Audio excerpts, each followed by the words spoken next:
Welcome to the BudsnReality Show. I'm Sean Collins, the guy with a lot to say, and I'm here with a very, very special guest. I've been looking forward to this for a long time, Mr. Michael White. How you doing today, brother? Man, I'm doing great, Sean. Thanks for having me on, man. I've been wanting to be on here for a long time, dude. Glad you're back in the pilot seat, recording content. So, dude, thanks for having me on, man. Oh yeah, it's a pleasure, really. I've been loving what you're doing for not quite a year yet, but it's getting close, and we'll get into that a little bit.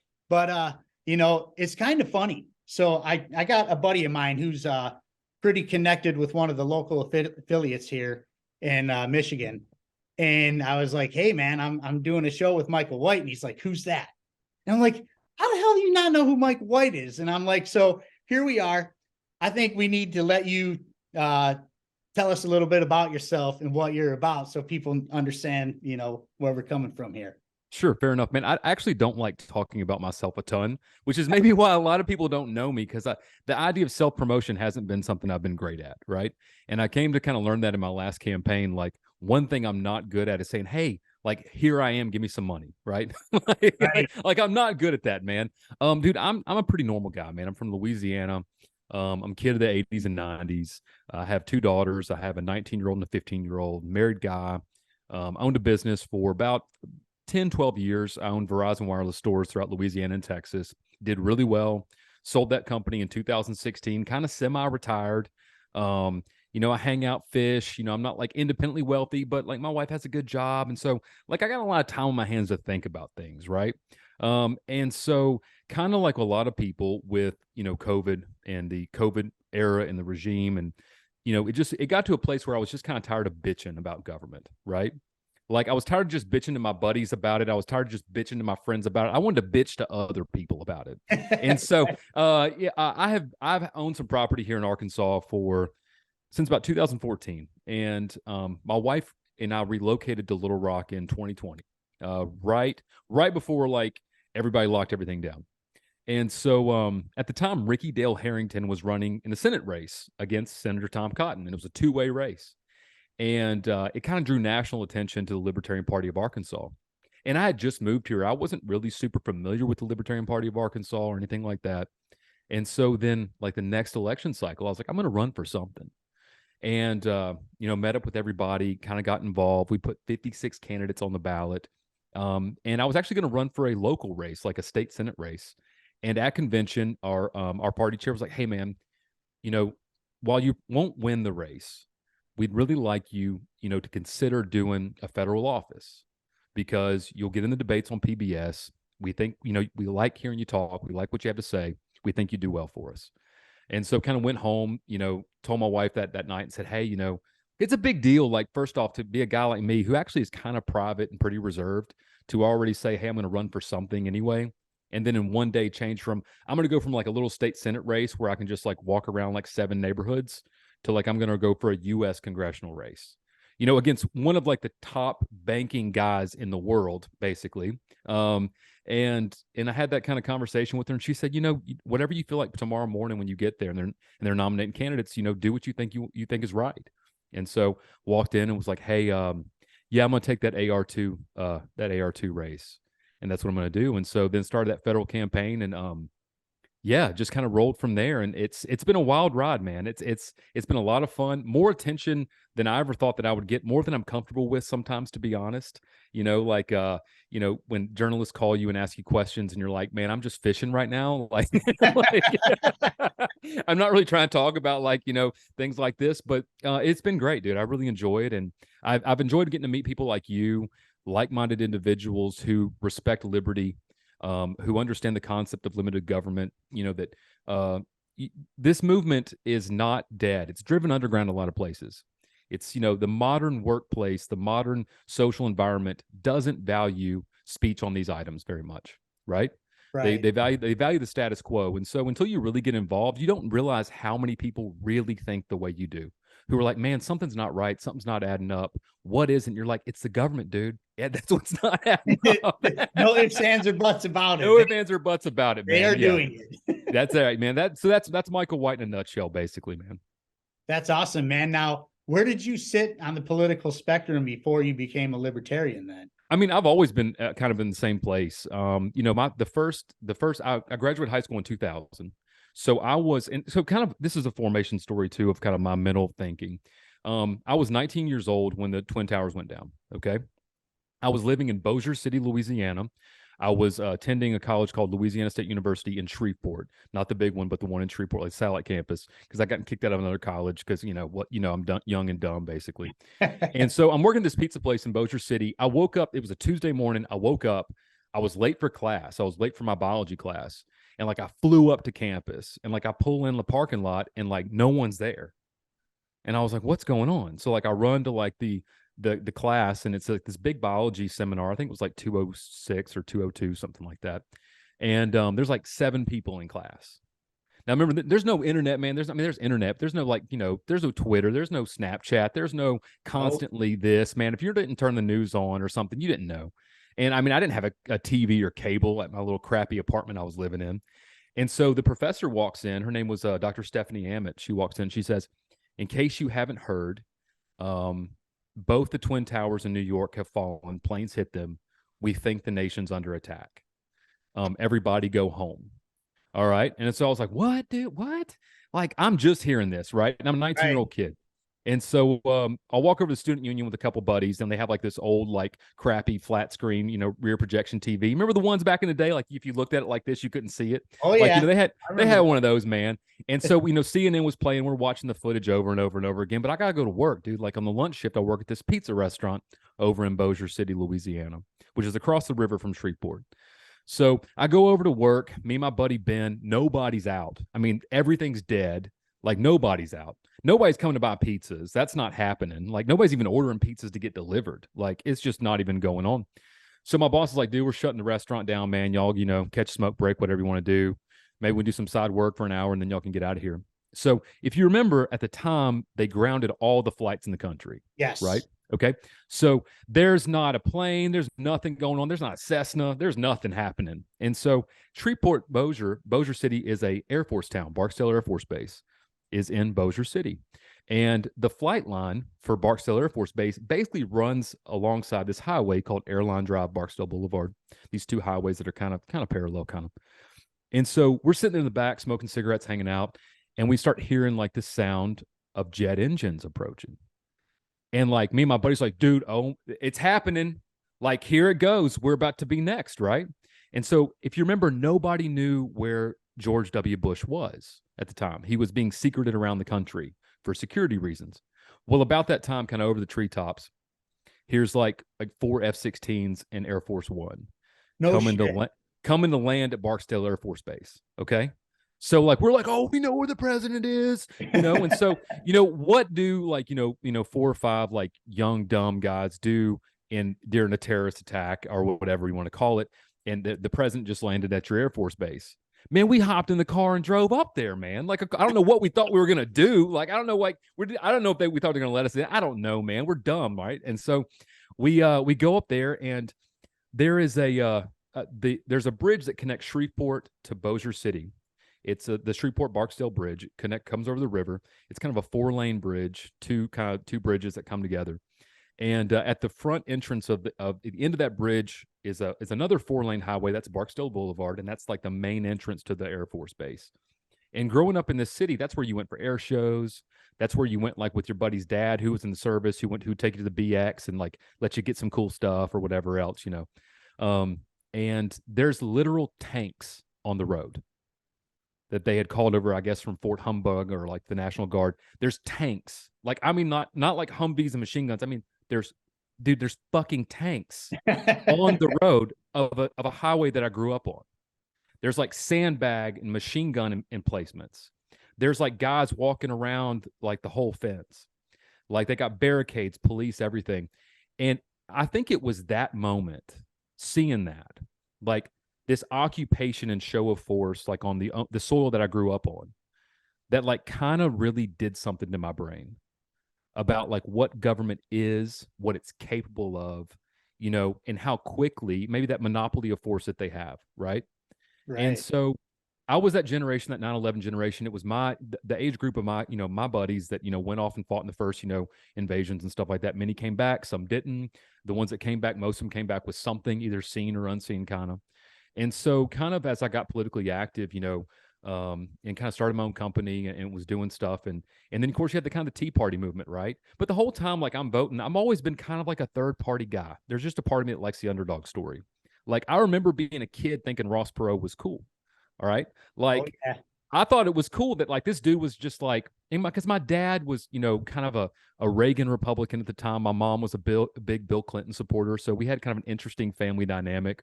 And so it was kind of normal for me as like the kid to be like, I don't like either one of those guys. Right? Like, Right, you know right. what I mean? Like, I don't like either one of what you like. And so I've always kind of done that just off just kind of, I guess you call it principle alone or something like that. But I would say that probably I already was kind of a little bit libertarian right for most of my life. And as I got into business and I saw that the number one thing that hindered me from ever being successful or helping other people be successful was government. I probably continue to move more down that spectrum, right? And Right. so, like, I think if you score me on a political compass, like when I did it for like one of those election things they had this last year, like if you put me on the quadrant, I'm at the very bottom of the right, like in the middle, basically. Okay. Like so like I think it would qualify me as an anarcho-capitalist, but I'm really kind of a minarchist, really in like principle. Those are libertarian terms that we talk about. Right. Most average voters don't know what that means or really care, right? So I mean, I would say, dude, I mean, as much as my life I've been able to vote, I have been here and then kind of moving more this way, not less this way. So yeah, I hope that answers the question in a long-winded fashion for you. Now, the funny thing is that you said you were working for a pizza shop for 9/11. So was I. I Okay. was actually I was a general manager for Little Caesars at the time. I don't know if All you're right. familiar with that. Yeah, dude. Yeah. Mike Ilitch owns it. He owns the Detroit Tigers and the Detroit if I could talk, Red Wings. And so I remember, and I was sleeping on my parents' couch at the time. I was in between places. I was 21. Yep. I got a couple years on you. And that the night before, a bunch of the bigwigs were coming in to see my store.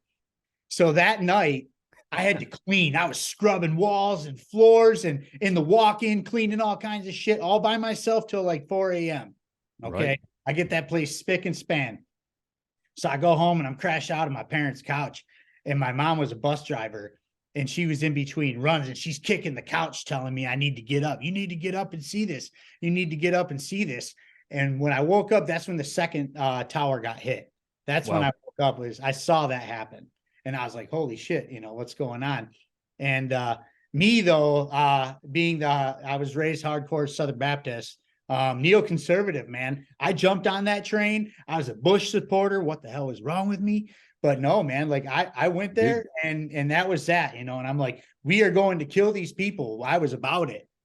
Absolutely. A lot of people were, man. Like, dude, I mean, like it was hard not to be. I mean, I remember that odd sense of it was the first time in my life like I'd seen like everyone come together for something. Right. Like, do you remember the time like and again, young people today don't realize what this was like. Like an American flag was almost like a sacrament. Like I mean, they were everywhere. Never forget. Like, I mean, it was, I mean, and like, Dave Smith said something about this on like the Joe Rogan podcast about his experience in New York and that speech that Bush gave at like the end of the Brooklyn Bridge or whatever, talking about like, us in Washington hear you, and the people who did this are going to hear us too. And we're like, yeah, dude, like, I mean, people got riled up, and then I think I remember being in college though, probably a year later, like I'm like, why are we going? Wait, why are we going to Iraq? Like, I mean, like, and that was a super unpopular opinion, and I was like, this doesn't add up, man. Like, this doesn't make sense, man. And then, but dude, it's amazing what fear and kind of social conditioning can drive people to do as a group, right? Oh yeah, the And propaganda that came with that. I mean, they worked that flawlessly. yeah, they did, man. My Yeah, best friend is he was a 20-year Ranger. He's retired out of the military now, but he had to go there. I mean, he had to go do that. And yeah, so I always backed him up, man. I'm like, we're going to do this, and I would always get sad. I'd cry when he'd leave. He'd be getting drunk, and I'd be like, oh, you're leaving me, man. You better come yeah. home. You know what I You mean? better come home, man. Yeah, And I was it's crazy. The whole thing was just total insanity, and most of us fell for it. Whether you were red or blue or whatever, most of us fell for that. And it was the most, from what I can even remember, it was the most united we ever were, was as a nation. Like, it didn't absolutely. matter if you were a Republican or a Democrat or a Libertarian. It didn't matter. Yeah. Like, I mean, and again, like I said, it's cool to talk to people like of our age because we were kind of at that age where it was our groups that were going, right? And right. so, if you were born in the early 80s, late 70s, like that was your time, man. Like it was your time. Yep. And it's, we'll get into that a little bit more, but, when I was talking about how people didn't know who you were, I also did not know who you were until last election cycle. Yeah. Everybody was like, you got to see this Michael White guy's debate. You got to see this Michael White guy's debate. And I'm like, okay, let's check it out. And you were spectacular. You did a great job up there. And you definitely turned heads. You definitely had people I paying appreciate attention. that, man. Thanks.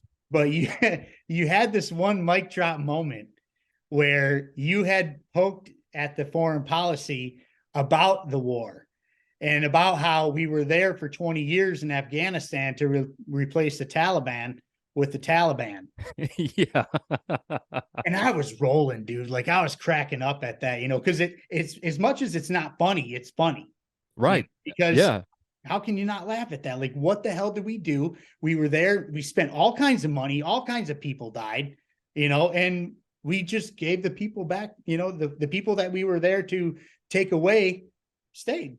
Nothing changed. It would have been cheaper and easier if we would just like shipped over $100 billion or $200 billion worth of munitions, just dropped them off in Kabul, and then like kicked ourselves in the nuts and left. Like that would have been we would have saved more lives, more money, more time. And so it's interesting to talk to veterans. Like again, you're friends with them too. To talk to veterans of these conflicts, not I rarely, and I'm going to say never because I don't want to speak in absolutes, but I rarely meet a veteran of one of those conflicts who doesn't know that, like, hey, man, I had to go there. I did my thing. I did it proudly. I served with my country. I served my brothers, but it was bullshit. Like, they all know that. They're like, man, like, we could have been doing something else. We could have been doing something else. And I think the American public is kind of in the same place that they were sort of after the Vietnam War. From when I read history of this era and I read, like, for instance, periodicals or stories or anecdotes, people were tired of war after the Vietnam era. And it wasn't very long until kind of the first Bush administration, like, quieted that with the first Iraq invasion.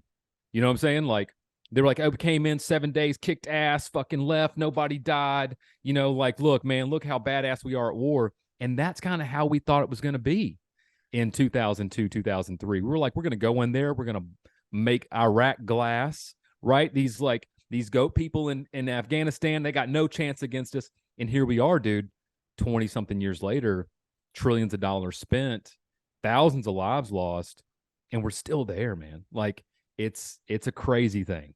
It is a crazy thing. And the other crazy thing, I'm going to plug this book right now. So I'm in the middle of reading this right now. It's called Enough Already by Scott Horton. Time to End the War on Terrorism. What is in this book is mind-boggling. You wouldn't believe it. You just said that we went in the original Bush War and got in there and kicked ass in 7 days and left. They never stopped bombing Iraq since. Right. And you find that out in that book. They have never stopped bombing Iraq since. Clinton was bombing them, the whole time. Not as intense, but I mean, it was happening. And so, the premise of the whole thing of this book is they lied about everything. It wasn't just about weapons of mass destruction. And this dates back decades. I mean, we helped overthrow the Iranian government in the 50s. Yeah. And it never changed. It's been a debacle ever since. And, I can't get too much into the book right now. I want people to read it. I don't want to tell you everything, but it's a phenomenal book. I'm only halfway through, I can't wait to finish it. But the premise is, we were actually Saddam's friend at one point. Of course. Yeah. We were funding the Iraqis and his regime while they were at war with Iran. That's absolutely correct. Yeah. And you then can pretty much around. Yeah, you can basically go ahead and say who's the next person we're going to war with. It's whoever we're funding right now. Yes. Like, give that 10 years and then we're going to make them the bad guy. Yeah, and that's the exactly game. what they did. That's exactly what they did. They stabbed Saddam in the back. Whether, he's a bad dude and he did a bunch of bad shit, but like they were allies and they stabbed him in his back. Yeah. And then, went on to kill a bunch of people. Now, news drops today since we're on this foreign policy thing. All right, fair enough. That, and I don't know what to believe. You know, is it a psyop? Is it real? Who did it? Who didn't do it? But the video surfaces of drones being shot down above the Kremlin. Yep. And so, you know, a lot of people are like, well, Russia did it to itself. And some people are like, NATO and the US did it. Nobody really knows. You know, the videos are kind of funny. And if you really look at it, you know, I was pretty geeked about it when I first saw it this morning. I'm like, oh my God. But then after you watch it a few times, you're like, those were some weak ass drones, number one. Yeah, like some DJI Phantom 3s with Yeah, like I don't know where those came from. It looked like a little wooden thing almost, like some kid built in shop class or something. You know? RC toy, man. Yeah, you know what I mean? And so, but they shoot this thing down. And my question, you know, to the people who think that Russia did that to themselves is, you know, that would be the equivalent of Biden doing that at the White House. Like, why would he shoot something right above where he's living? Right. You know? Man, it's such a strange thing. Like, if we start with the premise of, like, Sean, like, you know, like you and I we're kind of buddies now, right? Like we're acquaintances. I would say we're kind of acquaintances. If we continue this, we become friends. And if we become friends and you know me for years, and then like, let's say one day that, you know, like every time I come to your house, I'm like, hey man, I'm going to bring pizza, but I never bring it over. Right. Like you'd stop believing me. You'd be like, hey, honey, Mike said he's going to grab pizza on the way to watch the game. You know he's not going to have pizza when he gets here. Go ahead and have something else ready. You would just start to assume that, like, whether intentional or unintentional, what I said wasn't going to happen and wasn't true. Right. And we just went through a long diatribe of how, at least as far as we can look back, the U.S. government and governments around the world, when it comes to this sort of stuff, like to lie and almost always lie about what's going on. Yeah. So whenever I see any government say anything, whether it's us or another government, like my first instinct is to go, that shit ain't true.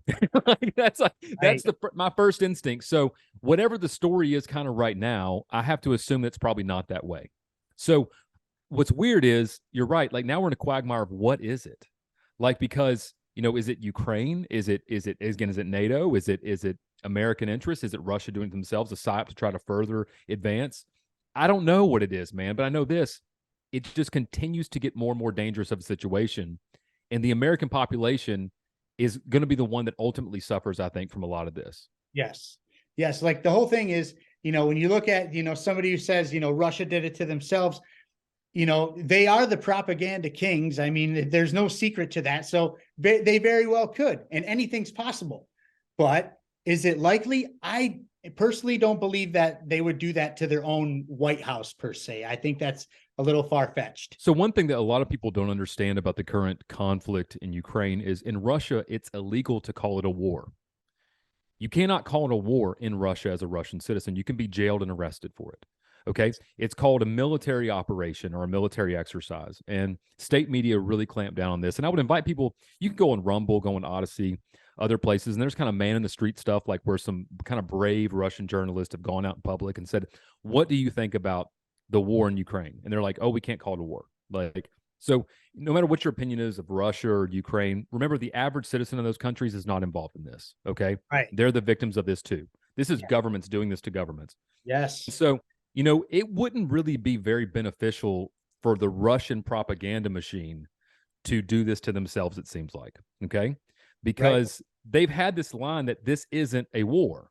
The line has been, this is a occupation, this is an exercise, this is an operation to get rid of the Azov battalion, all this kind of stuff. You know, we're helping our brothers and sisters in the eastern provinces of Ukraine. So it would kind of be antithetical to those goals for them to do something at the Russian capital, and then, you know, themselves. So it does make me want to believe that maybe some of this might be, like, again, hey, this could be an actual, you know, thing, but we'll see how the next couple of days go. That'll be interesting for sure. I mean, I'll be paying attention for sure. But like, everybody has an agenda to actually do something like that. So Russia could have done it to themselves to go after Ukraine harder, be like, okay, they did this, even though Ukraine has come out and said, we didn't do this. Ukraine has come out and said, hey, we don't know about this. So then another finger you could point at is at the United States or NATO. Now, it's not a big secret that, you know, they would do such a thing. You everybody, remember when Nord Stream was blown up and everybody's like, Yeah. Russia did it. Well, I'm like, why would they do that? yeah, exactly. That makes no sense for Russia to do that themselves. Yes. And so come to find out, it was the US and one of their NATO allies that went on to do this. Absolutely. And even Mick Wallace from the EU Parliament has called that out. He's like, look, the United States did this. They did. And so why would the United States do that? To push their agenda to do this war, because all the powers that be want this. Russia wants this because they don't want the United States and Ukraine at all. They don't want NATO anywhere near them. And they want Ukraine. Okay. Ukraine wants this war because they want to beat Russia and they want to, get Russia the hell up out of there. And the United States wants this war for one reason and one reason only. We are running out of money, and a war will get the Fed machine printing and printing fast. It's one of the best ways for us to export our financial problems has been war. Yes. Yes, it's a great way to export your inflation is to engage in an actual war. Yes. Which when they start to print will create another fake boom like they did when Trump and Biden were printing all the money in between the elections, from one cross to the next cross between the two. And we got hammered with inflation again, from all that printing. So where's this headed if they start printing more money to fund this war and create some sort of fake boom? Because there was a fake boom when that happened too. People were spending all kinds of money. I'm a painter. I was killing it during that, to be quite honest with you. Absolutely. Yeah. So, all three countries, plus NATO have an agenda to make this war happen. They really do. And so, who did it? We'll soon find out. The truth will come out eventually. Interestingly enough, like either day before yesterday or yesterday, a large stockpile of Ukrainian arms were blown up by the Russian military. They fired like a bunch of like cruise missiles, and blew a bunch of stuff up that we had like just sent them. Like some idiot in the Ukrainian logistics department, like they got a bunch of like American stuff and NATO stuff, and they like just put it all in one place. they didn't like even spread it around. They were like, yeah, we're gonna take all this like $80 billion of stuff and we're just gonna stack it right here. And it got, of course, strategically blown up. And so it was interesting when I saw that also. I'm like, the timing of that is interesting. Like, and Russia makes no qualms about the fact, yes, we did that. So is this a retaliation? Either way, again, the message is clear, is that void of the citizens' absolute disgust and constantly hammering their elected officials about this issue, it's going to continue. It's going to continue. We are I don't want to say we're the closest we've ever been to nuclear war, because nuclear bombs have actually been dropped before in the past.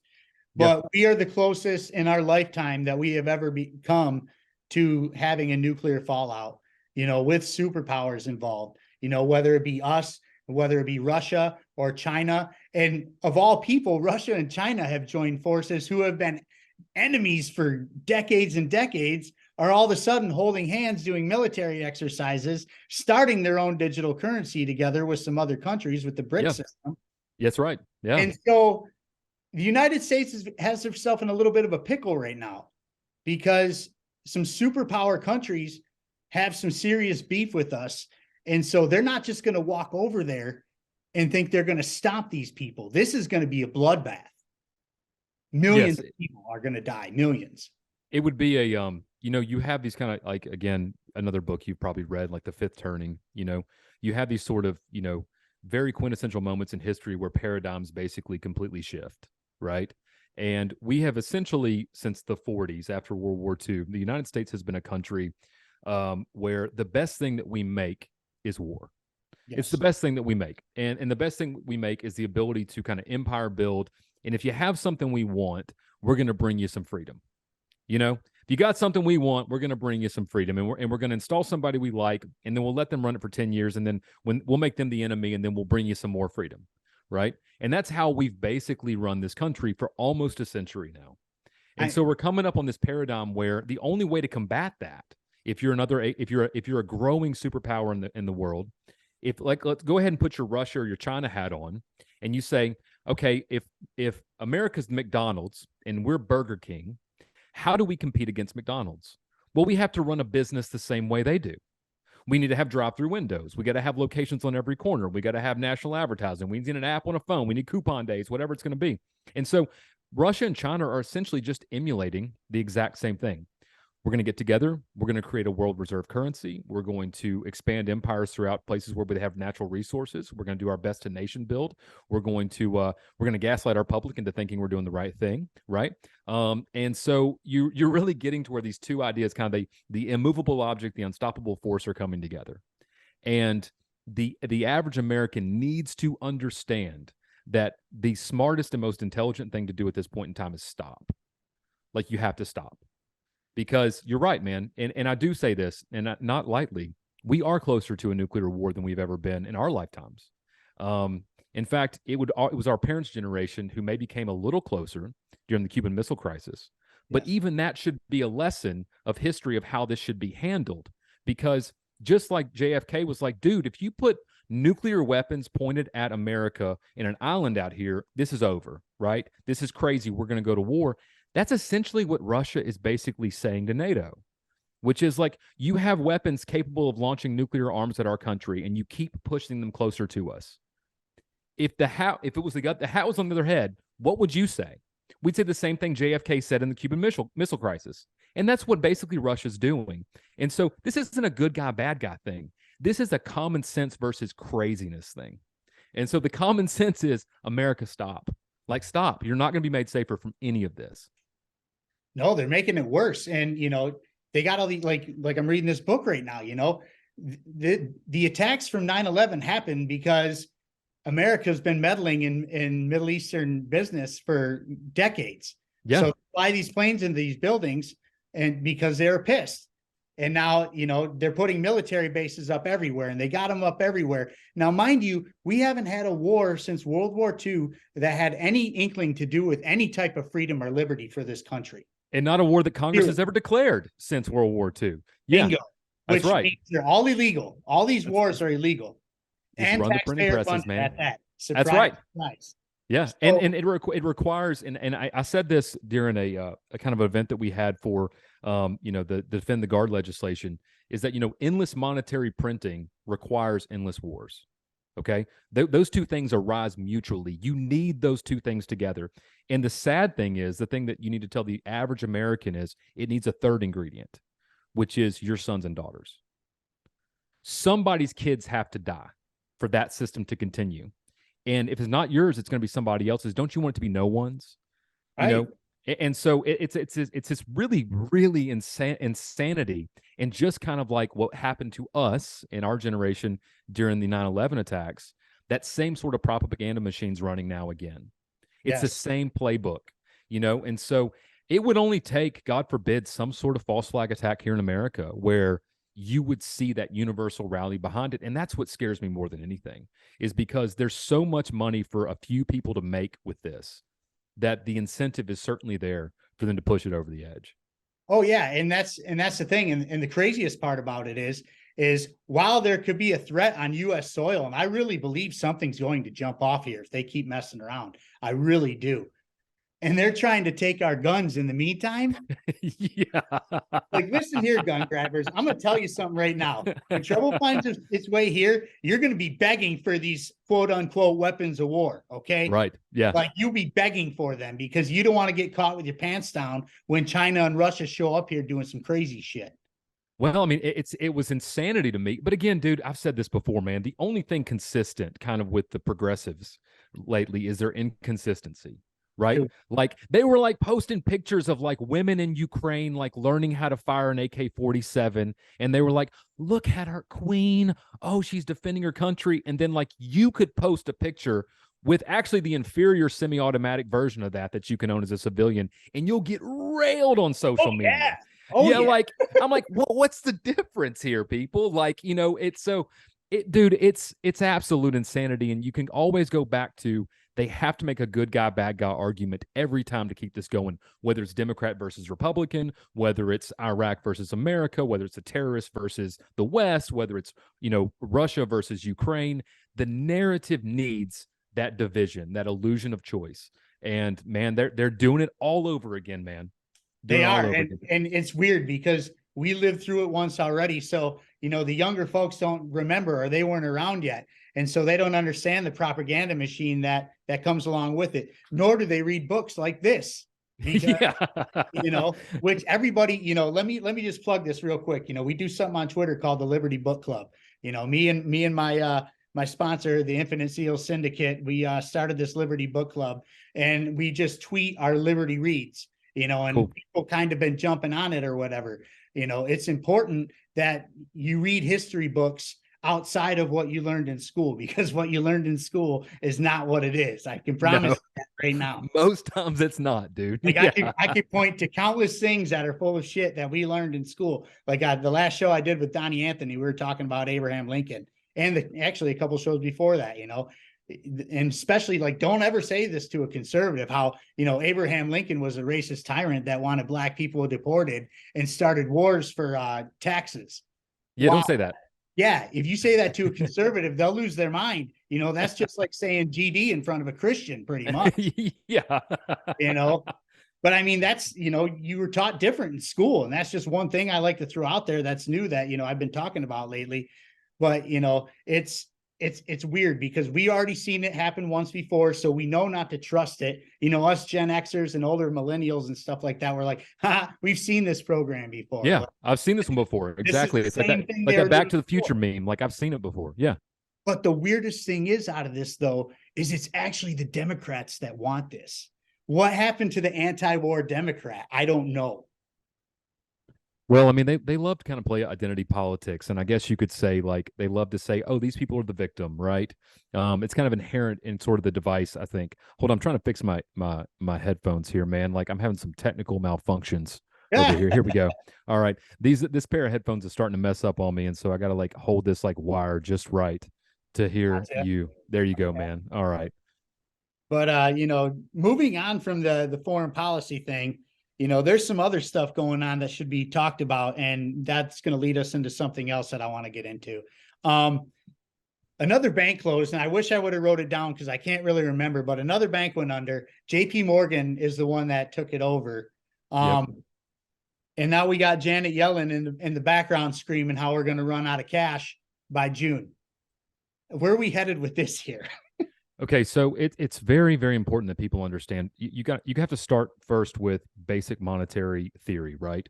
Okay, like it or not, we have an inflationary economy based off central banking. We do, and the Fed has sort of an inflation mandate. Okay, and they have really just only kind of two pedals that they can use, right?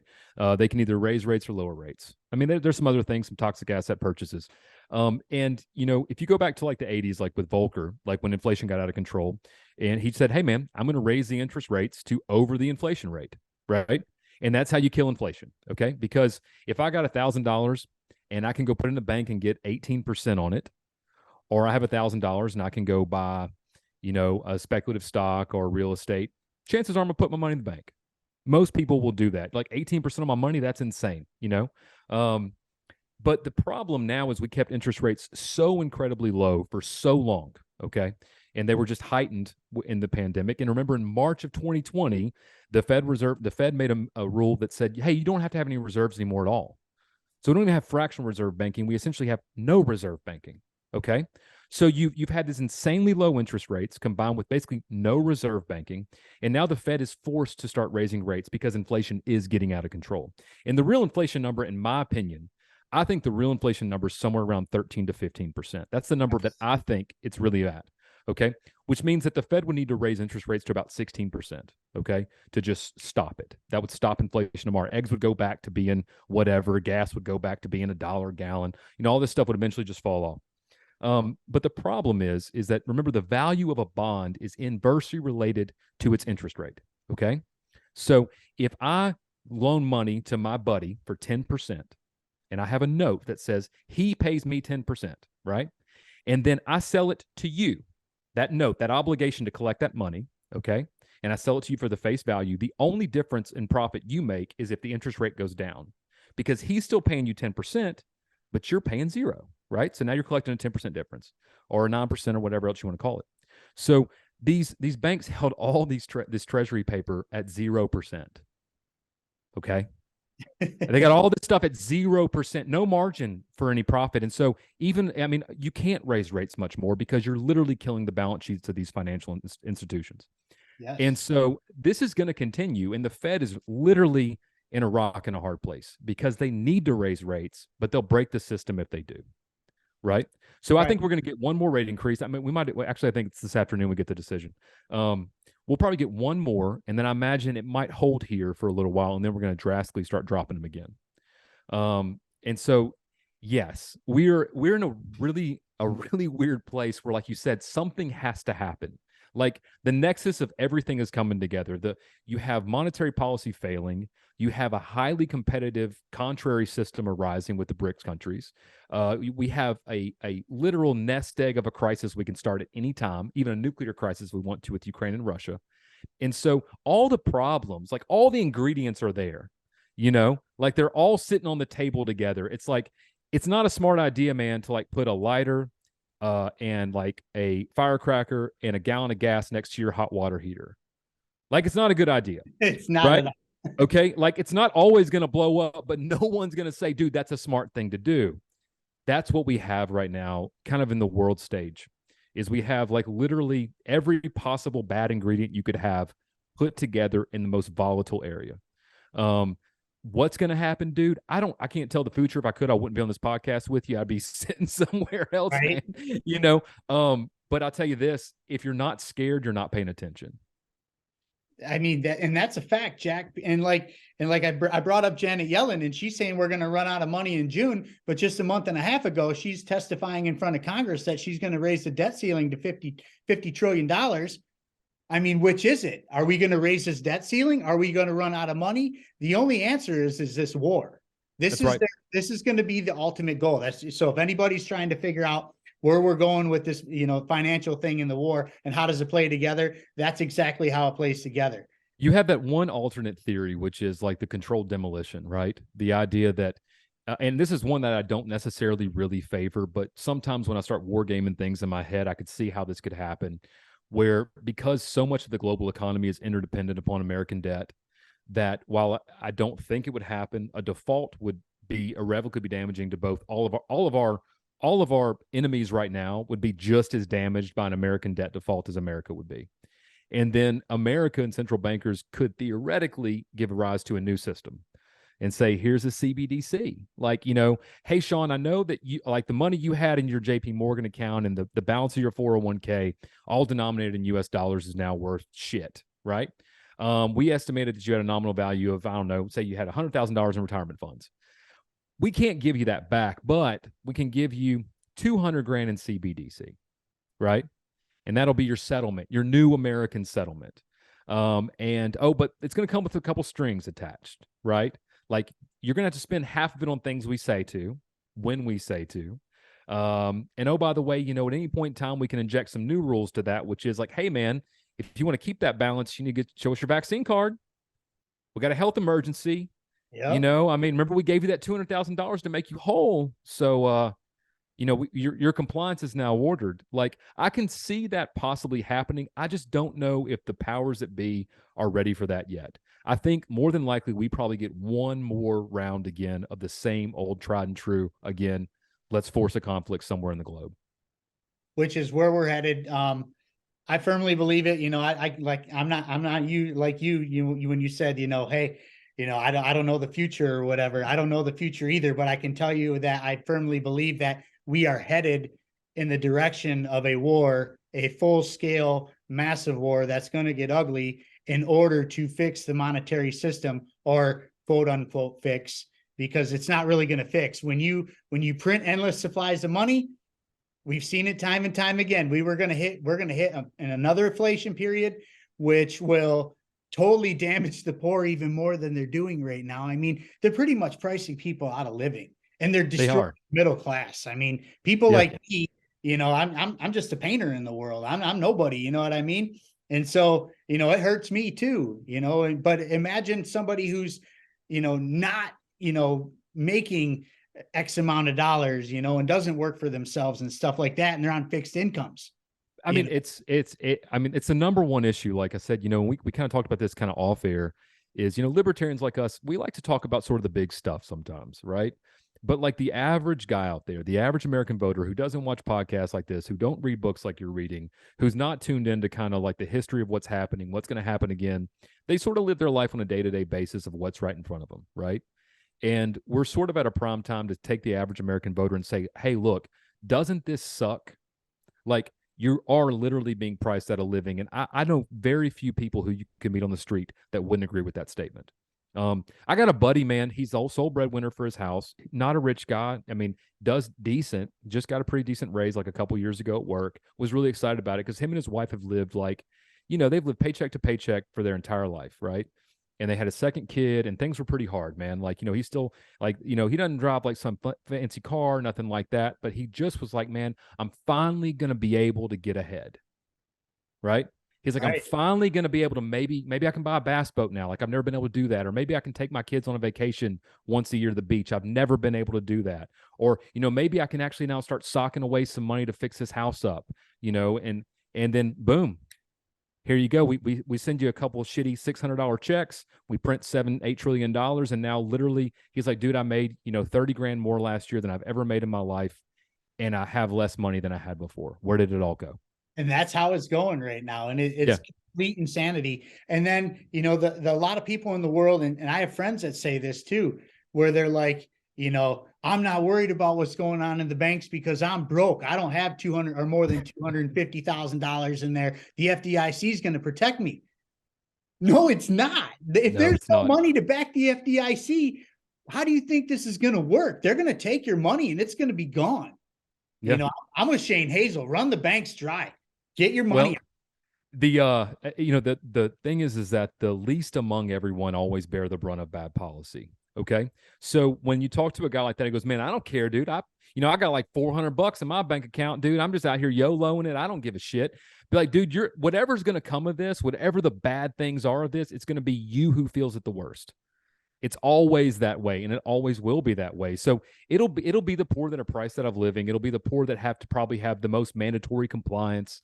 It'll be the poor that have to do the UBI thing, and all of a sudden now it's like, you better stay in line. So there's all kinds of things, man. Like it's when we talk about monetary policy, I got asked on another podcast one time why I spend so much time talking about the monetary system, because dude, it's the aquarium we all swim in.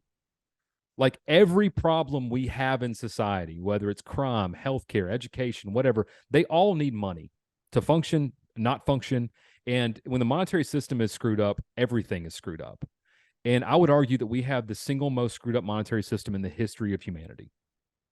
It's definitely a disaster. I mean, no central bank in the history of central banks has ever come out on top. They've literally, anybody who's read a history book understands that central banks always go under, and they do it to themselves every single time. Because they keep the real goods and services. You see what I'm saying? Like every boom and bust in the American economy, who wins? The banking class wins. Like, for instance, they loan you money for a mortgage for your house, right? You're a painter. 0809 crisis happens. People aren't painting their houses. You can't make your mortgage payment. You've made payments for 7 years at 7% interest. They've collected all that interest. They kick you the fuck out your house, and they get your house. Yep. Right. And you paid them all this money, and they're not out anything. Right. And so when the opposite happens, when the boom happens, they bought everything at the bottom. They speculate in the stock market. They see the biggest rewards. They're out before it crashes. Boom, they get all the real stuff again. So they constantly are collecting real wealth, land, rights, manufacturing, raw materials, natural resources, the goods and services of the economy, the actual producers of those goods and services. And meanwhile, they just give everyone else useless paper. And so when that useless paper fails, the shit you're holding burns up, and they're left with all the real stuff. They'll still own the cobalt mines. They'll still own the lithium mines. They'll still own the oil fields. They'll still own, the steel producing companies. They'll own all the real stuff. And everything else, we'll just be like, I can't eat, man. Like, not our problem. You were always a useless eater anyway. I mean, that's how it's going to go. And that's how it's been throughout This time. podcast took a real dark turn, didn't it? No, but no, we're going to get into a bright side in a minute. We are going to get to a bright side in a minute. Because I'm turning this shit off, man. Well, no, because I hate blackpilling people, but this is information. Uncomfortable truths need to be told. I've been tweeted about it the other day. Just because the truth can be, you know, dark and uncomfortable, doesn't mean it shouldn't be told. Like, everybody needs to understand, like, this is very serious shit going on. And even, like, you know, Murray Rothbard is somebody who's very, I revere him big time. Rothbard's a G, you know, that's, you know, he's one of the greatest to ever do it. And, you know, I believe it was him that said, in order to understand politics, you first have to understand economics. Right. Yeah. And so it's important to understand how this shit works. Otherwise, you're not going to understand what the hell they're doing in DC, you know, and that's a fact, you know. And they rely on an uneducated, apathetic public. Like, you know, if everyone in America knew how the Federal Reserve worked, it wouldn't exist. They count on the fact that only 3 to 5% of people understand it, right? Are even interested in it. Right. So yeah, I mean, they don't want people thinking about this stuff, man. They want you thinking about like rainbow beer cans and like what the Kardashians are doing this week. And, you know, they want you thinking about stuff like that, man. You know, the Met Gala, they want you thinking about stuff like that, man. Yep. Or Tucker Carlson getting let go or leaving, or Don Yeah. Lemon or whatever, you know, every single distraction that you can get underneath the sun. And they're doing it right now. All the distractions are out, but the real things are the nuclear war that's looming and the financial crisis that is happening right before our eyes. Now, let's get to a brighter side of things, because, you know, there is a solution to this. That's and we right. have a big opportunity in 2024.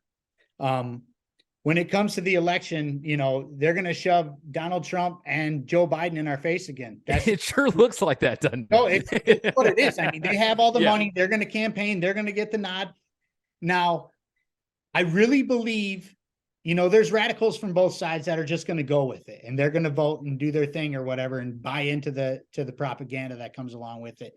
Right. But I think a good majority of people at the end of the day do not want to see this again. Yeah. Because it was a disaster last time. It was a disaster this time. What came in between is a disaster. Libertarians have a very huge opportunity to make some serious noise. They do. Yeah. Now, we have to not beat ourselves. Dude, thank you for saying that, Sean. Well, because let's be honest here. At the end of the day, you know, you can get libertarians on Twitter or whatever it may be. They could be in the same building and somebody could say, "And the Fed and the wars." And then the other libertarian is going to be like, "Hey, man, you're a Fed boy. You're not a real libertarian." Yeah. Like, dude, the mark of a real libertarian is being called not a real libertarian by another libertarian. That's the mark of being a real one. Seriously, if you've never been called not a real libertarian by another libertarian, you know, you're not really a real. No, so we have to avoid this at all costs, and we have an opportunity to make some real noise. So how do you think we move forward with that? So, man, there's really kind of like, and think that's an excellent, awesome question, because it's one not often addressed in content circles we kind of swim in. Okay. We spend a lot of time talking about the bigger stories. We don't talk about this issue. And it's really kind of three parts, man. You know, one is we have to be aware of the fact that libertarianism is an idea and it has a national brand. Okay. That, you know, you should always, if you're trying to be brand aware, like if you're a company like Nike or you're a company like anybody, you have your finger to the pulse of what the general opinion of your brand is, right? And because we're stewards of that brand, we need to be aware of it and be good promoters of it, okay? Because you still got people that go, "Oh, libertarians are just, you know, Republicans who like weed," right? You get that a lot, right? Or, you know, yesterday I saw some guy basically said, I think you were in the conversation, that we were hedonists that, promoted immoral lifestyles or something like that, right?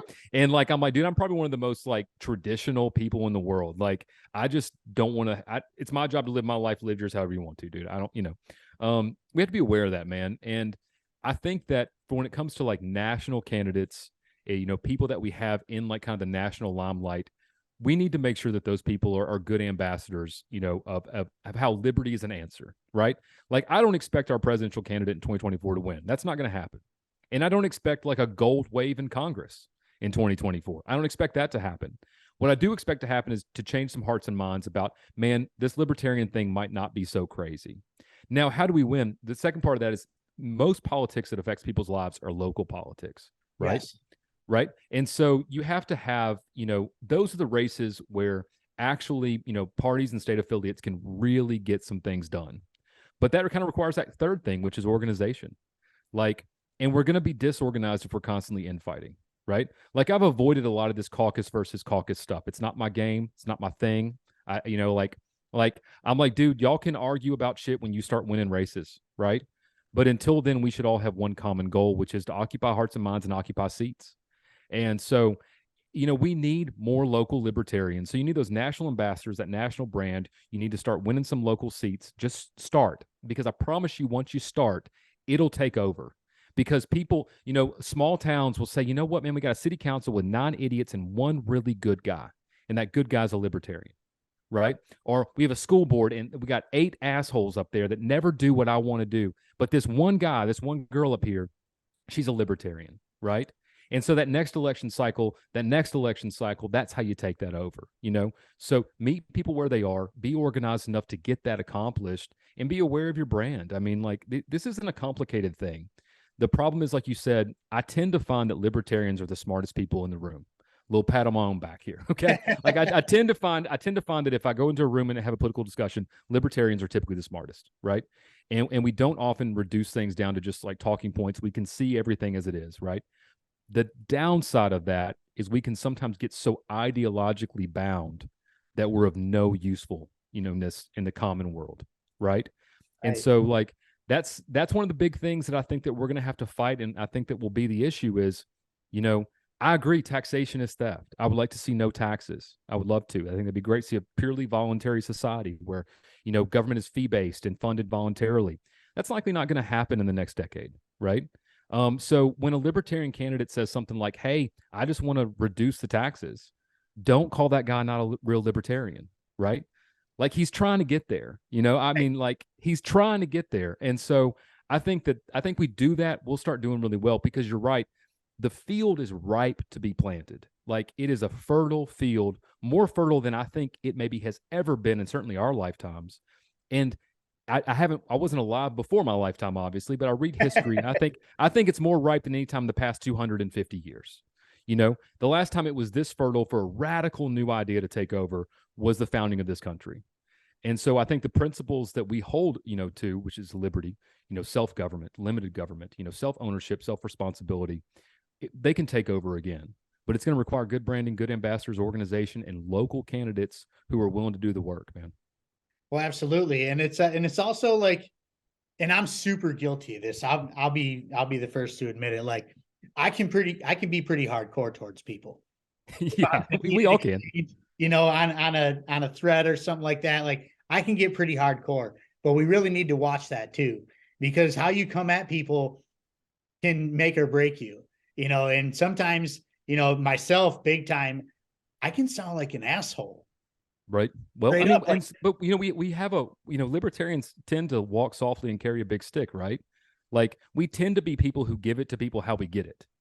And social media is one of like the meanest arenas ever in the history of the world. Absolutely. Right. So, like, I'll tell you, on any given day, man, any given day on Facebook, I get probably like 2 or 3 crappy messages from people. Like, I mean, things like, you should die, libertarianism is stupid, or they'll say something, and you want to so badly, retaliate back. And the best thing to do is just literally just turn the other cheek, because all you're going to do is put people off. Like, you just keep promoting the good ideas. You keep giving people the actual real solutions when the problems comes up. And the people who are thinking are going to see it, man. Like, you're not going to sway that guy that guy who doesn't know about libertarianism. His impression is going to be, damn, that dude's kind of irate, right? That's going to be his impression. Right. You want the impression to be, man, and all this sea of craziness, that guy's making sense. That's what you want it to be. I tried to get better about it, but like, even yesterday, like, this asshat tweets something, says libertarian, people who, I saw it. only want to be oppressed by the private sector. Yeah. He had a definition there. So I retweeted it and put the actual definition on top of there. And I was like, hey, man, education is good. I could put you up on some good books, or you can keep having diarrhea at the mouth. See, everything was good to the last thing. See, like, I probably shouldn't have said that. It was a great tweet, by the way. I think I liked it. I might have retweeted it too. And so I'm guilty of it too. And so that really, I mean, if we believe in self-ownership and we believe that everything starts with the individual, which I believe in, We got to start taking ownership of ourselves and realize that we are ambassadors of a brand. A guy here, a local politician here named Frank Gilbert, who is in the Libertarian Party of Arkansas, who's run many times, he said, man, this is evangelism. He said, we're basically we're out here trying to spread the good news to people. And like, you kind of have, when you start thinking about it in those terms, you go, man, we really are. And like, am I being a good ambassador of the brand today, or am I not? And it all depends on the day or the kind That's of right, movement, man. And I there's days guess, I'm terrible at it. There's days I'm terrible at it, man. So don't beat yourself up too bad either. But at the end of the day, like libertarianism is really, it's an economic ideology, That's right. Yeah. which is based off Austrian economics, which, ladies and gentlemen, you must polish up on Austrian economics for real. Like, it's very imperative right now that you learn this, because there's a reason why Ron Paul has been right about everything. And it's because he's an Austrian economist. They've literally called every single collapse of money since the inception of the Federal Reserve. They called every single one before it happened. They're like, hey, if you keep doing this, this is going to happen. And it happened. Yeah. Yeah. I mean, because they're laws of supply and demand. They're not theories. So you can see what's going to happen. It's like a chemical reaction. What we need to have is a country that, and again, people are really good about saying we were right in the past. Like, that happens a lot, I feel like, like I don't meet a lot of people in everyday life who don't go, man, when COVID popped off and you said the government was going to be worse than the virus was, you were right. Right. Like, when you said the government was printing all this money and it was going to be worse than the $600 check I got, you were right. Like, I want people to start saying, man, we're going to listen to you, not you were right. We don't need to be said, told, you were right anymore. We need to be the people that they listen to about the next thing. I mean, that's what needs to happen, man. It's not like we want to be right about all this crazy shit either. No, I don't. I would much rather be wrong. I would much rather be like, hey, Sean, you need to eat your words. You weren't right about this. You know what I'm saying? But like, ever since COVID, I feel like I'm batting 1,000 when it comes to my conspiracy theories. You know what I mean? Yeah, I mean, well, because they were so easy to connect. Like, it was so easy. Like, I mean, and it drove me crazy, man. And like, I was on Reddit like way back in the day, and I had a ton of like karma. I had like 100,000 karma on Reddit, man. Like, because I had an account that was like 10 years old, and they kicked me off there.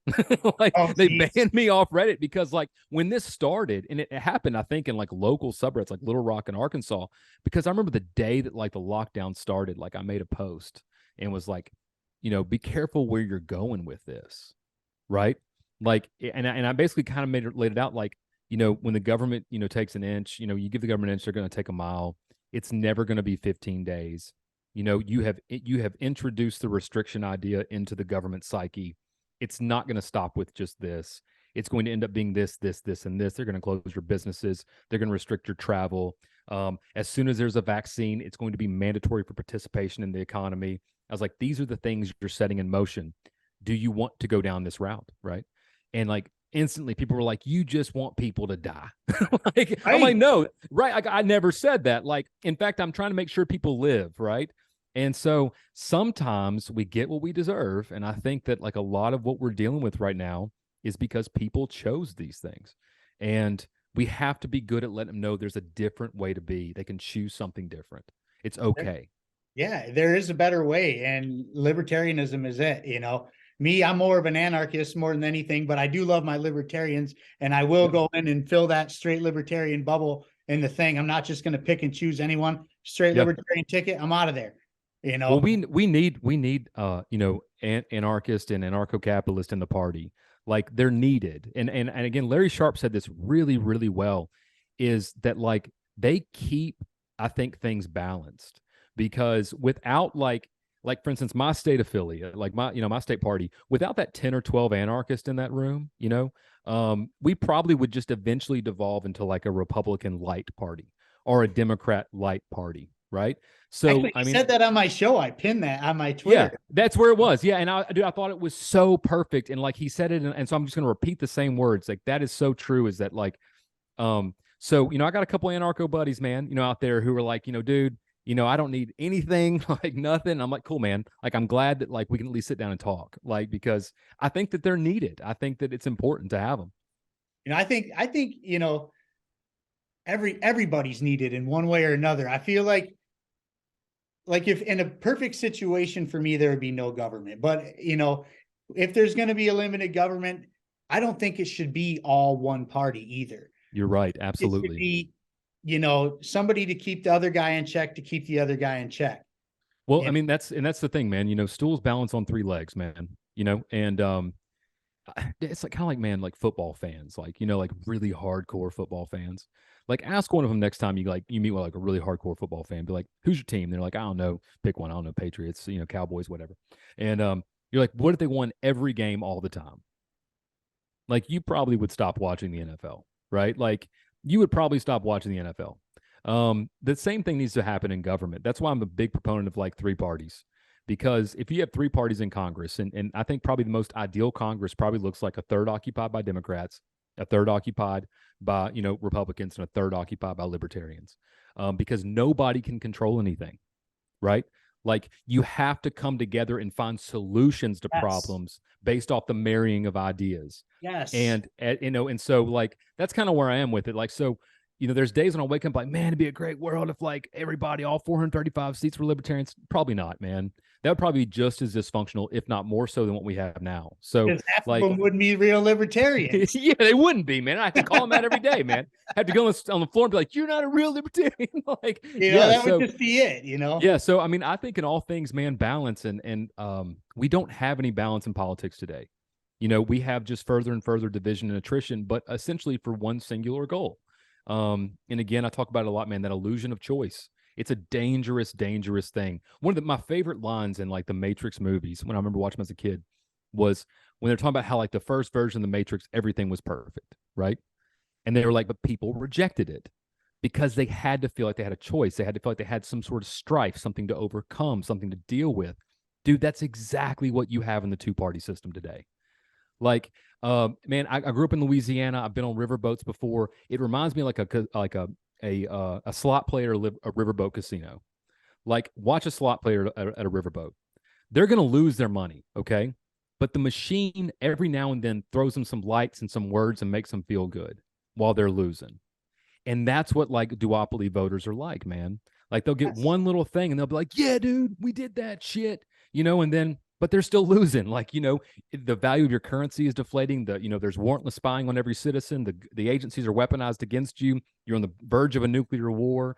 Like, all the things you think are important aren't really, and the things that aren't really you don't think are important are very important. It's that same sort of thing, man. Like, they want that illusion of choice so badly, but they seem to always agree on the same things, don't they? Well, pretty much, you know, I look at it like this. If they vote on something bipartisan, you're Yeah, getting bent over. You are getting bent over, and they're not even going to spit on it before they screw you, because you're absolutely right. that's if it's bipartisan, you're getting screwed as a human being or as an American, period. And it seems to me too, you know, what we've been alive long enough to see it. The good bills only get introduced when there's no chance they're going to pass, Yes. Yes. right? Like the Republicans when they took over the Congress, you know, they Yeah, were just, we're going to abolish the IRS. They threw that out there, and, you know, a bunch of Republicans, even some libertarians were like, hell yeah. And I'm like, dude, that's never going to get past the Senate. They're yeah, no, gaslighting you like a motherfucker right now. Like, yeah. I mean, people. I mean, like, you know, for 9 of the past 21 or 22 years, maybe like 10 now, but you know, you had a unified Congress. I mean, you had Republicans control the presidency, the Senate, and the House all at the same time. So they could have abolished the IRS. They could have abolished the ATF. They could have repealed the ACA. They could have ended the NFA, the GCA. They could have done anything. They didn't. What does yep. that tell you, man? Well, same Like, thing with the Democrats. They could have had universal health care when Obama was in there, when he had the House, the Senate, and the presidency. You yeah, know, it's all smoke and mirrors. It's all gaslight bullshit to gain their voters. And at the end of the day, we always get screwed that's right, every man. single time. Dude, And it's they love these wedge issues, man. They don't want them solved, like, because solving a problem doesn't allow them to keep riling the base up, man.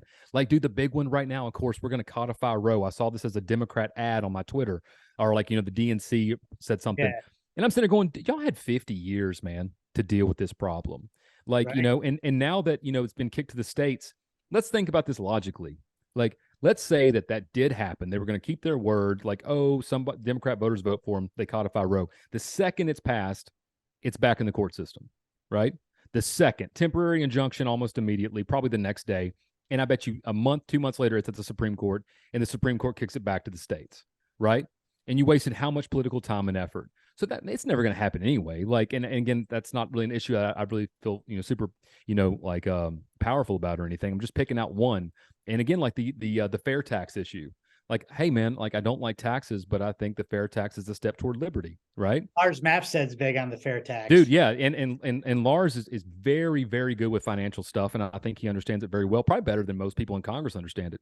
And dude, it's not going to happen. Like they want to have the issue. And like, that's the problem is we deal with the problems. They continue to get richer. They stay in power. They keep the status quo for themselves.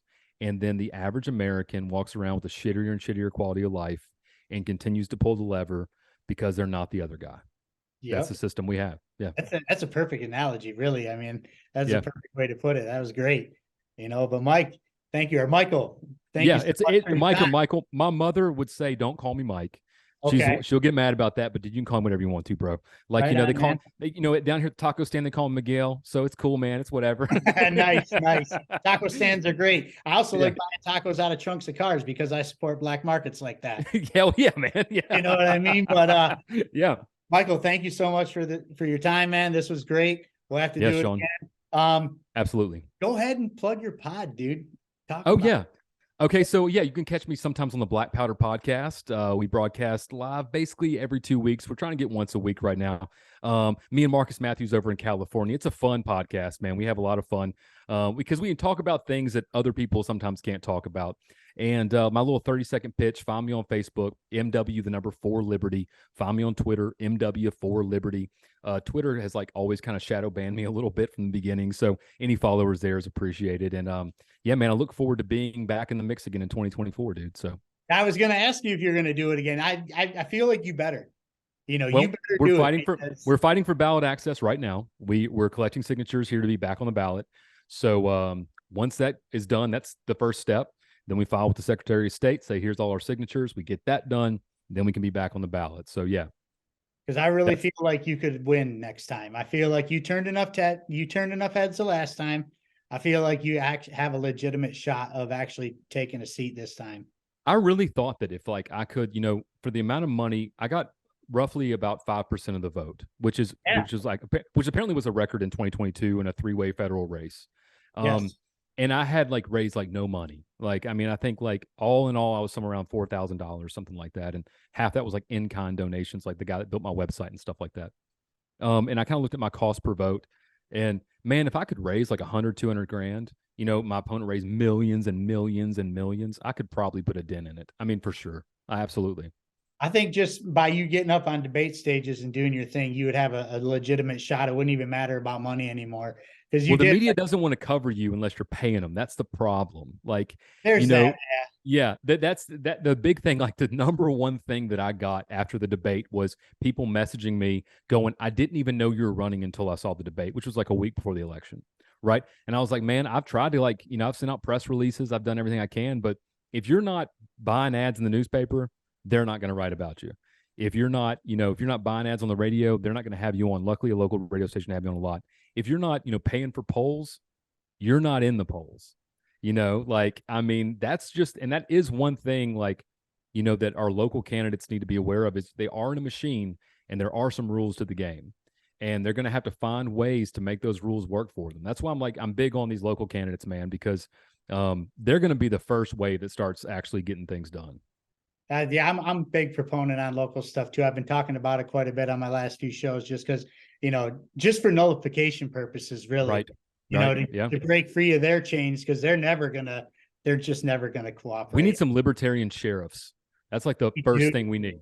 That'd be like, if we could get anything, if I could pick something first and I could only pick one, I'd be like, dude, get some libertarian sheriffs out there. I mean, that's the first line of defense against tyranny is your local sheriff. That's right. Well, big things might be happening in Detroit soon. I don't want to say too much right now. Okay. But all right. There's some big things happening with some of the local affiliates and getting some people turned on to libertarianism. Hell yeah, man. That's awesome. In the meantime, check out my sponsor, Infinite Seal Syndicate. He's @ Infinite Seal Syndicate. He's a great dude on Twitter. Wants liberty-minded people to follow him, spread the message. He's a positive dude. And, He's got merch like this, the sexy hat. He's got hoodies. I mean, whatever you want out there. And check him out. And until next time, peace, love, and liberty. Thank you so much, Michael White. Thank you so much, man. I appreciate you having me on, dude. Yeah, we'll see you.